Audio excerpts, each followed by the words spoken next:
The wind howled through the towering pines as Emily and her friends set up their campsite in the heart of Blackwood Forest.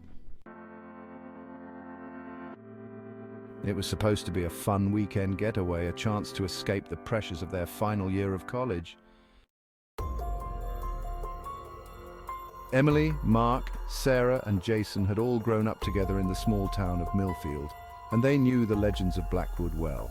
But those were just stories meant to scare children, or so they thought.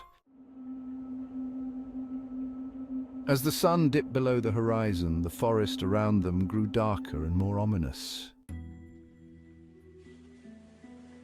Jason, ever the joker, decided it was the perfect time to tell ghost stories. Have you guys heard the one about the shadows? He asked, his face lit eerily by the flickering flames.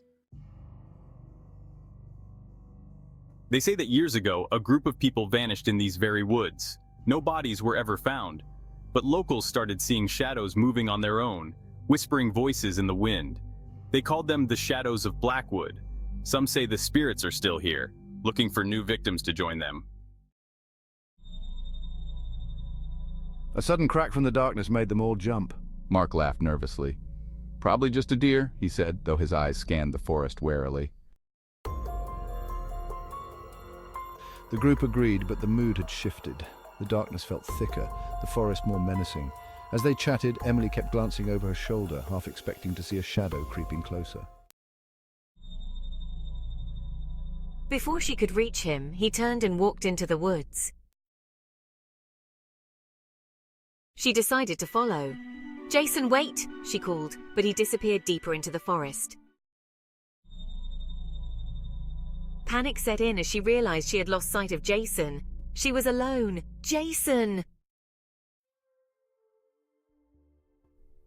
Suddenly, she saw a light ahead. Hope surged through her as she rushed towards it. But as she got closer, she realized it wasn't a fire or flashlight. It was a glowing, ethereal figure floating above the ground. Emily froze, terror rooting her to the spot. The figure drifted closer, its face obscured by a dark hood.